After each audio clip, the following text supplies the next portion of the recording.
The walls that whisper. The Colorado sun rose cold and sharp over a wasteland of concrete. In the middle of nowhere stood ADX Florence, known by inmates and guards alike as the Alcatraz of the Rockies. Built in 1994, it wasn't designed to punish through violence. It punished through silence. Each cell, 8 by 10 feet, was soundproof. Windows slitted so narrowly that prisoners could tell the time only by a thin blade of light that moved across the wall. Inside these walls were men the world had forgotten, terrorists, killers, and those whose minds had already begun to splinter under the weight of isolation. But on October 17, 2012, something impossible happened. A guard on the morning shift found a cell empty. No one had ever escaped ADX Florence. No one was supposed to.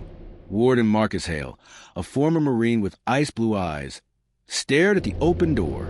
It hadn't been forced. No alarms had tripped. No cameras had glitched. The prisoner, Thomas Raines, was serving life for orchestrating a string of political bombings.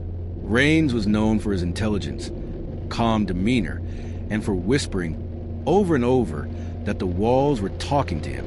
FBI Special Agent Nora Keene was brought in within hours.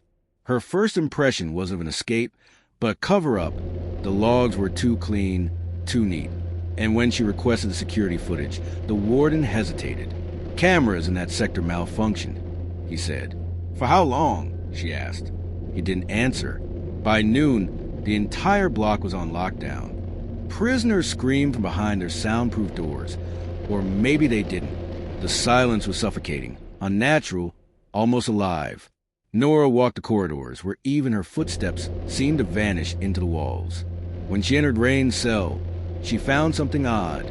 On the wall behind the toilet, etched faintly into the concrete, was a single word, "Listen," and beneath it, a pattern of dots and dashes carved into the stone. Morse code.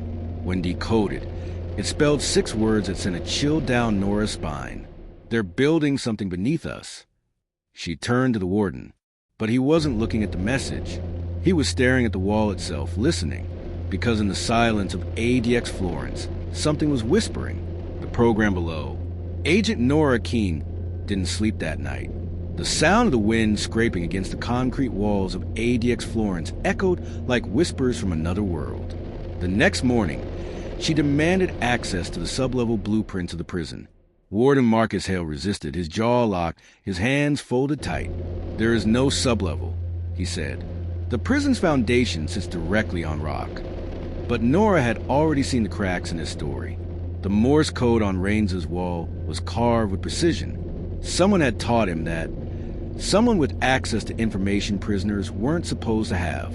By noon, Nora was standing in the mechanical wing, a cold, blue-lit maze of pipes and vents below the general cells. Every corner smelled of metal and detergent, the hum of ventilation systems creating a low mechanical rhythm. As she traced the grid, she noticed a door with no ID label, just a small keypad. The serial plate on it was corroded, almost intentionally scratched off. She called to her partner, Agent Ruiz, who was stationed upstairs. "Run the access logs for a panel marked F-73, she said over the radio. "Nothing," Ruiz replied after a pause. "That door doesn't exist in any record." That was enough. Nora pried the panel loose and found a small cavity behind it. Inside, a thin wire camera active, its red light blinking. Someone was watching her. Her pulse quickened. She grabbed her flashlight, scanning the walls. The camera feed ran through a narrow conduit, descending even deeper. The signal trail ended at a vent, sealed with fresh bolts. When she pulled one free, a draft of her smelling of bleach and damp concrete spilled through. She crawled inside. The vent dropped into an unlisted corridor, dim blue light flickering over wet floor tiles. The sound here was wrong. Not the steady hum of machinery. It was rhythmic, breathing. At the end of the corridor, a steel door stood half open. Inside, a large observation room. Rows of glass cells, not for containment, but study. In each, a man sat perfectly still, staring at the wall. No restraints, no visible injuries, just vacant eyes, mouths moving silently as if whispering to someone unseen. In the center of the room was a table with several monitors showing brainwave patterns, labeled with inmate numbers, and one file still open with Raines's name. Next to it, a handwritten label, Cognitive Conditioning, Phase 3. Nora's stomach turned cold. This wasn't a prison experiment gone rogue. This was policy. Before she could process what she was seeing, a noise cracked through the intercom. A man's voice, low and composed. "Agent Keene, you weren't authorized to see this." She froze. It wasn't Marcus Hale's voice. It was Thomas Raines. And then the lights went out. The walls remember. Darkness swallowed the sublevel corridor. Agent Nora Keene froze, one hand gripping her flashlight, the other reaching for her sidearm. A single emergency light flickered above, bathing the walls in a sickly blue. Her breath echoed too loudly, and somewhere down the hall, something metallic dragged against the floor. "Raines!" she whispered. The intercom hissed again, softer now. "You finally found it, didn't you?" The voice said, calm, measured, almost attached. The truth beneath Florence. Nora's flashlight beam trembled across the floor, revealing footprints leading deeper into the hallway. Bare footprints. Fresh. She followed them. The path led to another chamber, smaller, its glass walls shattered inward. Monitors blinked erratically, showing distorted camera feeds of empty cells, flickering lights, and a few brief frames that looked like faces pressed against walls, whispering. Raines's voice continued through a nearby speaker. "They said this place would contain us, but they were wrong. It changed us.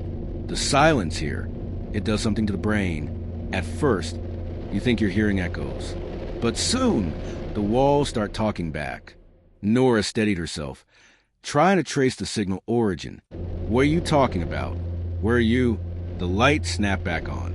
And there he was, Thomas Raines, standing behind the observation glass of another chamber.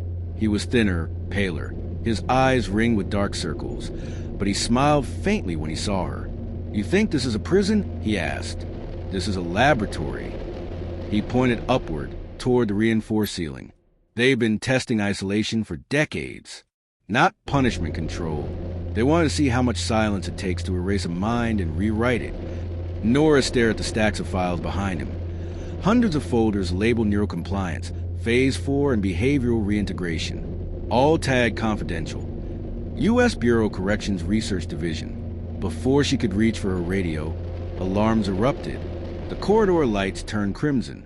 Over the intercom, Warden Marcus Hale's voice cut through. "Agent Keene, you were told this level was restricted. Step away now." Raines pressed a hand to glass, whispering quickly. "They'll say I escaped again. But you saw it. They never let us leave. None of us." Then, in a blur, the lights cut again, and when they flicked back, Raines was gone. Only the words he had written in condensation remained on the glass. The experiment never ends. 2 weeks later, ADX Florence was placed under federal review. Every document, every video, every trace of sublevel F-73 vanished.